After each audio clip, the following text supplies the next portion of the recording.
Caribbean सागर के बीच एक परिवार अपनी यॉट पर छुट्टियां मना रहा होता है। माँ जूलिया तैरने के लिए पानी में कूद जाती है। आराम करते समय उसे कुछ अजीब महसूस होता है, लेकिन क्योंकि आसपास कुछ दिखाई नहीं देता, वह सोचती है कि शायद उसका भ्रम होगा। कुछ सेकंड बाद वही अजीब एहसास फिर होता है। इस बार भी कुछ नजर नहीं आता, लेकिन अब वह घबरा जाती है और यॉट की तरफ तैरना शुरू करती है। तभी अचानक कोई उसकी टांग खींचने लगता है और वह मदद के लिए जोर जोर से चिल्लाने लगती है। उसकी बेटी कैसी हेडफोन लगाकर म्यूजिक सुन रही होती है, इसलिए उसे कुछ सुनाई नहीं देता। पति टॉम और बेटा बेन मछली पकड़ने में व्यस्त होते हैं। जूलिया पानी के ऊपर टिकने की कोशिश करती है, लेकिन मुंह में पानी जाने की वजह से चिल्लाना मुश्किल हो जाता है। थोड़ी देर बाद टॉम को एहसास होता है कि काफी देर से उसने जूलिया को नहीं देखा। वह यॉट पर उसे ढूंढता है और फिर अपनी पत्नी को खतरे में देख लेता है। वह बच्चों को बुलाता है, यॉट को उस तरफ ले जाता है और पानी में कूद जाता है। जल्दी से जूलिया तक पहुंचकर उसे संभालता है और यॉट की ओर तैरता है। बच्चे दोनों को ऊपर खींच लेते हैं। परिवार जूलिया को संभालता है, लेकिन जूलिया खुद को समझाती है कि शायद लहरों की वजह से ऐसा हुआ होगा। रात को सब मिलकर बेन का जन्मदिन मनाते हैं। कैसी को उसके बॉयफ्रेंड का कॉल आता है, तो वह लैपटॉप लेकर बाहर चली जाती है। वीडियो कॉल में उसका बॉयफ्रेंड दिखाता है कि शहर के ऊपर बड़े बड़े काले बादल छा गए हैं। कॉल ग्लिच होकर फ्रीज हो जाती है। कैसी यह बात परिवार को बताने आती है, लेकिन टॉम कहता है कि शायद जमीन से दूर होने की वजह से सिग्नल कमजोर है। तभी सबको एक आवाज सुनाई देती है। वे सब बाहर जाते हैं और देखते हैं कि व्हेल मछलियों का एक समूह गुजर रहा है। टॉम समझाता है कि व्हेल मछलियां हमेशा पृथ्वी के मैग्नेटिक फील्ड को फॉलो करती हैं, लेकिन जब तूफान आता है तो वे कंफ्यूज हो जाती हैं। अचानक यॉट जोर से हिलती है और बेन गिर जाता है। टॉम को चिंता होती है कि कहीं यॉट को नुकसान तो नहीं पहुंचा, इसलिए वह डाइव करके नीचे चेक करने चला जाता है। कुछ देर बाद वह सतह पर वापस आता है, लेकिन उसके कंधे पर एक बड़ा घाव होता है। जूलिया तुरंत उसका जख्म सीती है। टॉम बताता है कि पानी के अंदर उसे ऐसा लगा जैसे उसके पीछे कोई बहुत बड़ा जीव था, लेकिन जब उसने मुड़कर देखा तो प्रोपेलर से कट लग गया। वह कहता है कि जो भी चीज थी बहुत बड़ी थी। टॉम को यॉट पर काफी नुकसान दिखाई देता है, इसलिए उन्हें मदद बुलानी पड़ती है।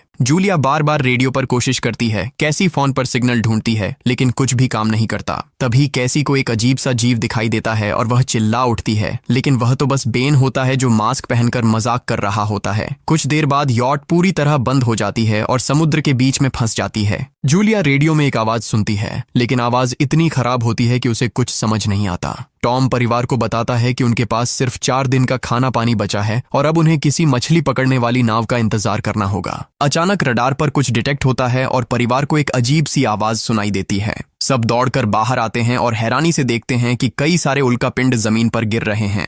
जहां जहां उल्कापिंड गिरते हैं वहां बड़े धमाके होते हैं। एक उल्कापिंड पानी में उनके पास गिरता है तो टॉम तुरंत यॉट को चलाने की कोशिश करता है। इंजन मुश्किल से चलता है, लेकिन तभी एक और उल्कापिंड उस इलाके को हिट करता है। परिवार डर के मारे एक दूसरे को कसकर पकड़ लेता है। तभी टॉम को समझ आता है कि जो आग के गोले गिर रहे हैं वे उल्कापिंड नहीं बल्कि सैटेलाइट्स हैं। उसी वक्त बेन देखता है कि यॉट से धुआं निकल रहा है। टॉम चेक करता है और कंफर्म होता है कि इंजन खराब हो गया है। हवा तेज होने लगती है तो फैमिली यॉट के अंदर छुप जाती है, बिना ये नोटिस किए कि कंपास बहुत तेजी से घूम रहा है। यॉट जोर जोर से हिलने लगती है। बेन फिर से गिर जाता है और इस बार उसे चोट भी लग जाती है। लहरें तेजी से यॉट से टकरा रही होती हैं। टॉम स्ट्रगल करके बाहर जाता है और लाइफ जैकेट्स लेकर आता है। तभी पावर चली जाती है। टॉम तुरंत पावर बॉक्स का बटन प्रेस करता है और लाइट वापस आ जाती है। उस वक्त बेन नोटिस करता है कि जूलिया की नाक से खून बह रहा है। जूलिया को चक्कर आने लगते हैं, जबकि कैसी सिंक पर जाकर उल्टी कर देती है। टॉम रेडियो ट्राई करता रहता है पर सिग्नल नहीं मिलता। अचानक एक तेज हाई पिच्ड नॉइज आती है और हवा और भी स्ट्रांग हो जाती है। जूलिया दरवाजे बंद करने की कोशिश करती है, पर एक हैच खुल जाता है और हवा खिड़कियां तोड़ने लगती है।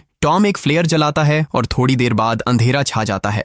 अगली सुबह फैमिली शॉक में उठती है कि वो स्टॉर्म से बच गए हैं, लेकिन यॉट आधी तबाह हो गई होती है। जब वो बाहर आते हैं तो देखते हैं कि समुद्र का पानी गायब हो गया है और यॉट अब जमीन पर अटकी है। सब ये देखकर शॉक में आ जाते हैं। कैसी सिग्नल चेक करती है पर नेटवर्क बिल्कुल डाउन होता है। बेन 2 मरे हुए केकड़ों से खेलने लगता है। टॉम कंपास चेक करता है और देखता है कि वो उल्टा हो गया है। ये आखिरी बार 7 लाख साल पहले हुआ था। कैसी को लगता है कि उसका बॉयफ्रेंड मर गया होगा और वो टूट जाती है। जब जूलिया उसे समझाने आती है तो कैसी उसे दूर कर देती है और छुपने चली जाती है। जूलिया और टॉम बची हुई सप्लाईज देखते हैं। बेन अपने बर्थडे बलून्स एक पत्थर से बांध देता है ताकि शायद कोई बचा हुआ सर्वाइवर देख ले। टॉम फिर रेडियो ट्राई करता है और इस बार एक आदमी से कनेक्शन हो जाता है। उसका नाम नाव होता है और वो एक सबमरीन का कैप्टन होता है। उसकी सबमरीन भी लैंड पर अटक गई है। वो कंफर्म करता है कि मैग्नेटिक पोल्स रिवर्स हो गए हैं, इसलिए ओशन पीछे हट गया है और जमीन डूब गई है। वो कहता है कि उसने अभी तक और सर्वाइवर्स नहीं देखे और कम्युनिकेशन सिस्टम सिस्टम्स बिल्कुल डाउन हो गए हैं। वो मजीद ये भी कहता है कि पोल्स फिर रिवर्स होंगे और शायद एक हफ्ते में समुंदर वापस आ जाएगा।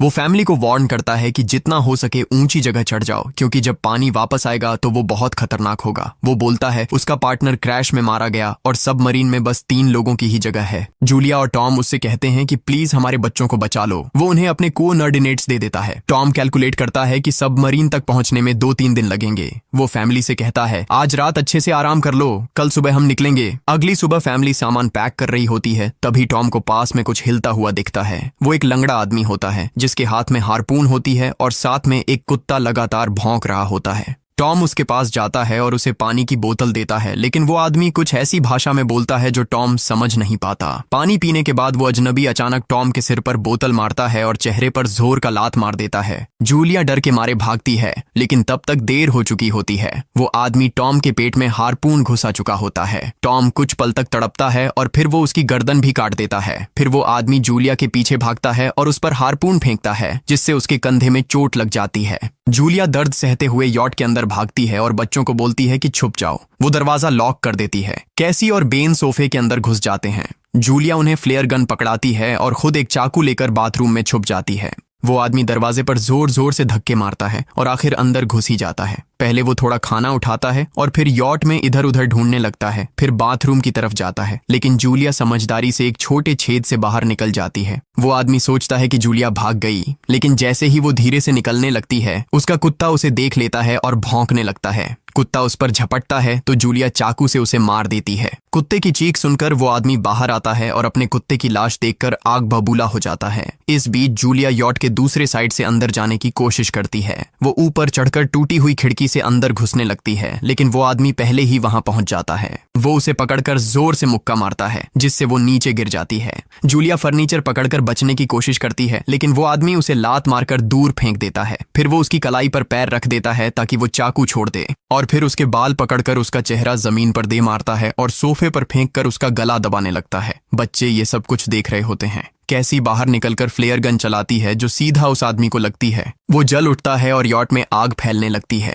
बच्चे तुरंत भाग जाते हैं, लेकिन जूलिया वापस आती है। वो उसे एक किक मारकर गिराती है, मैप और बैग उठाती है और वहां से भाग जाती है। बेन और कैसी अपने पापा के पास जाकर रोने लगते हैं। जूलिया भी उनके साथ बैठ जाती है और तीनों मिलकर आंसुओं के साथ टॉम को आखिरी अलविदा कहते हैं। तभी वो डरावना आदमी फिर यॉट से बाहर निकल आता है तो फैमिली फिर से भागने लगती है। कुछ ही देर में यॉट एक बड़े धमाके के साथ उड़ जाती है। थोड़ी दूर चलने के बाद वो लोग एक छोटे से झरने के पास रुकते हैं ताकि थोड़ा आराम कर सकें। कैसी सोचती है कि शायद वो पागल आदमी उनके पास गुब्बारे देखकर आया था। ये सुनकर बेन खुद को कसूरवार मानने लगता है। जूलिया उसे समझाती है कि इसमें उसकी कोई गलती नहीं थी और सबको आगे बढ़ने को कहती है, क्योंकि वो आदमी अभी भी उनके पीछे है। रास्ते में एक छोटे तालाब के पास बेन एक मरी हुई हैमरहेड शार्क देखकर हैरान रह जाता है। तभी जूलिया नोटिस करती है कि वो आदमी फिर उनके करीब पहुंचने वाला है। सब लोग दौड़ पड़ते हैं और एक रेत के टीले से नीचे गिर जाते हैं, जहां उन्हें जहरीला कचरा दिखाई देता है। फैमिली सावधानी से उसे पार करती है और लगता है कि उन्होंने उस आदमी से पीछा छुड़ा लिया है। चलते चलते उन्हें बड़े बड़े मरे हुए सी एनिमल्स और समुंदर के नीचे जमा हुआ सारा प्लास्टिक दिखने लगता है। बेन धीरे धीरे चलने लगता है तो जूलिया समझ जाती है कि वो डिहाइड्रेशन के करीब है। वो सबको रुकने को कहती है। जब वो पानी की बोतल देखती है तो उसे झटका लगता है। बोतल में पानी लगभग खत्म हो चुका होता है। कैसी को एहसास होता है कि शायद उसने बोतल ठीक से बंद नहीं की थी। जूलिया गुस्से में चिल्लाती है कि उसकी लापरवाही की वजह से पानी खत्म हो गया। कैसी जवाब देती है, क्या फर्क पड़ता है, वैसे भी हम बचने वाले नहीं हैं। दोनों के बीच लंबी बहस होती है, फिर भी फैमिली आगे चलती रहती है। कुछ देर बाद उन्हें एक क्रैश हुआ प्लेन मिलता है। अंदर कुछ हिलता डुलता देख सब डर जाते हैं, लेकिन वो सिर्फ कुछ पक्षी होते हैं। फैमिली तय करती है कि रात यहीं प्लेन के अंदर गुजारेंगे। वो थोड़ा सा स्नैक शेयर करते हैं और जूलिया को टॉम की जैकेट में एक फैमिली फोटो मिलती है, जिसे देखकर उसका दिल टूट जाता है। कैसी पूछती है, मॉम आप और डैड की लव स्टोरी क्या थी? जूलिया मुस्कुराकर बताती है, टॉम हॉस्पिटल में मेरा पेशेंट था। फिर एक दिन उसने फूल और एक प्यारी सी कविता देकर अपना प्यार जताया था। रात के बीच में कैसी प्लेन से बाहर जाती है। तभी वो डरावना आदमी उसे पीछे से पकड़ने की कोशिश करता है, लेकिन जूलिया अचानक पीछे से उस पर टूट पड़ती है और बार बार चाकू से वार करके उसे मार देती है। कैसी अपनी माँ को गले लगाकर शांत करती है। अगली सुबह उस आदमी की लाश पर कीड़े गुंड पड़े होते हैं। फैमिली नोटिस करती है कि उसके शरीर पर कई काटने के निशान हैं, मतलब इस एरिया में कोई खतरनाक जीव छिपा हुआ है। जैसे ही वो लोग वहां से निकलते हैं, केकड़े उसके मुंह से बाहर निकल आते हैं। कुछ घंटों बाद जूलिया और कैसी मैप देख रही होती हैं, लेकिन बेन धीरे से आगे निकल जाता है। जूलिया चिल्लाती है, रुक जाओ, लेकिन बेन एक तालाब में झुककर पानी पीने लगता है। जूलिया तुरंत उसे खींचकर बाहर निकालती है और समझाती है कि अनजान पानी उसे बीमार कर सकता है। धूप बहुत तेज हो जाती है तो फैमिली अपने सिर कपड़ों से ढक लेती है। बेन को चक्कर आने लगते हैं। तभी उन्हें कुछ पुराने कुर्सियां मिलती हैं और जूलिया कैसी उनसे एक टेम्पररी शेल्टर बना लेती हैं। जूलिया बेन को इंजेक्शन लगाती है और तय करती है कि वो रात वहीं बिताएंगे। सुबह जूलिया एक अजीब सी आवाज सुनकर उठती है। बाहर जाकर देखती है तो क्रैब्स का एक बड़ा झुंड उनकी तरफ आ रहा होता है। वो तुरंत बच्चों को उठाती है और तीनों भागना शुरू कर देते हैं। भागते भागते उन्हें एक बड़ा कार्गो शिप दिखाई देता है। वहां 3 क्रू मेंबर्स जिंदा होते हैं। एक औरत उनकी मदद करना चाहती है, लेकिन बाकी 2 आदमी मना कर देते हैं और तीनों फैमिली को बाहर छोड़कर कंटेनर लॉक कर लेते हैं। क्रैब्स पास आ जाते हैं। जूलिया बच्चों को कंटेनर के ऊपर चढ़ाती है। खुद जब चढ़ने लगती है तो क्रैब्स उसके पैर को जोर से काट लेते हैं। बच्चे उसे खींचकर ऊपर चढ़ाते हैं, नहीं तो वो नीचे गिर जाती। कंटेनर के एक छेद से आधे क्रैब्स अंदर घुस जाते हैं। क्रू मेंबर्स फायरिंग शुरू करते हैं, लेकिन क्रैब्स उन पर हावी हो जाते हैं और दोनों को मार डालते हैं। आखिरी आदमी छत के होल तक पहुंचता है, लेकिन क्रैब्स उसे भी नीचे खींच लेते हैं और वो भी मर जाता है। जूलिया अपने जख्म पर पट्टी बांधती है और बेहोश हो जाती है। कुछ देर बाद जब वो उठती है तो खुद को रेत के तूफान के बीच अकेली पाती है। वो घबराकर बच्चों को ढूंढने लगती है। एक मरी हुई औरत का हथियार उठाती है और जोर जोर से चिल्लाती है। कैसी उसकी आवाज सुनकर लौट आती है और बताती है कि वो और बेन मदद ढूंढने गए थे, लेकिन कोई नहीं मिला। फिर दोनों बेन से मिलते हैं, जिसे एक खुला कंटेनर मिलता है जहां वो तूफान खत्म होने तक रुक सकते हैं। जूलिया टॉम का लाइटर निकालती है और अपने जख्म को जलाकर बंद करती है, जो बेहद दर्दनाक होता है। तूफान थमने के बाद उन्हें एक और कंटेनर मिलता है जिसमें बहुत सारी पानी की बोतलें होती हैं। बॉडीज चेक करते वक्त उन्हें एक रेडियो और एक गन भी मिलती है। जूलिया नाव से संपर्क करती है और बताती है कि मैप खो गया है। इस पर नाव बताता है कि उन पर आर्थ्रोपॉड्स ने हमला किया था, वो अबिस के जीव हैं जो ऑक्सीजन की वजह से पूरी तरह पागल हो चुके हैं।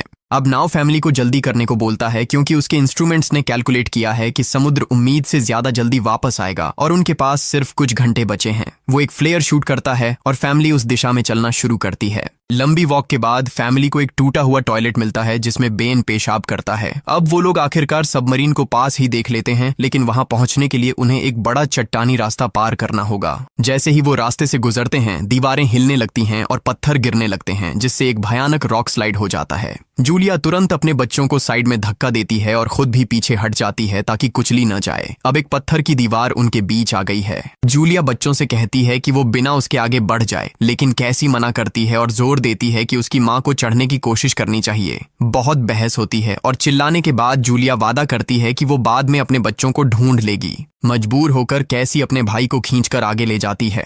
बच्चे चट्टानी रास्ता चढ़कर सबमरीन की तरफ भागते हैं, लेकिन वहां पहुंचकर देखते हैं कि नाव बाहर खून में लथपथ पड़ा है। वो समझाता है कि उसके लिए सब खत्म हो गया है और अब बच्चे सबमरीन ले सकते हैं। ये सोचकर कि एक एक्स्ट्रा जगह होगी, कैसी वापस अपनी माँ को ढूंढने भागती है। तभी जूलिया केकड़ों को आता देखती है और वो फायरिंग शुरू कर देती है। कुछ केकड़ों को वो मार देती है, लेकिन झुंड बहुत बड़ा होता है और सबसे लड़ना मुश्किल हो जाता है। उसी वक्त कैसी दीवार के ऊपर दिखाई देती है और हाथ आगे बढ़ाती है तो जूलिया अपने घायल पैर के बावजूद तेजी से चढ़ना शुरू करती है। कैसी की मदद से वो दूसरी तरफ पहुंच जाती है और दोनों साथ में सबमरीन की तरफ भागते हैं। बेन पहले से ही ऊपर खड़ा होता है और फायर खोल देता है ताकि केकड़े डिस्टर्ब रहें जब तक फैमिली ऊपर चढ़ जाए। केकड़े नाव के शरीर तक पहुंचते ही तुरंत उसे खाने लग जाते हैं। जूलिया गन उठाती है और फायरिंग जारी रखती है जब तक बच्चे अंदर चले जाएं। जब वो सुरक्षित हो जाते हैं, जूलिया समझती है कि गोलियां खत्म हो गई हैं, तो वो गन केकड़ों पर फेंक देती है और अपने बच्चों के साथ अंदर चली जाती है। फैमिली हैच को अच्छे से लॉक करती है और खिड़की से केकड़ों को सबमरीन के चारों तरफ देखती है। इसी वक्त समुद्र वापस आ जाता है तो तीनों तुरंत अपनी सीटों पर बैठकर बेल्ट पहन लेते हैं और एक दूसरे का हाथ पकड़ लेते हैं।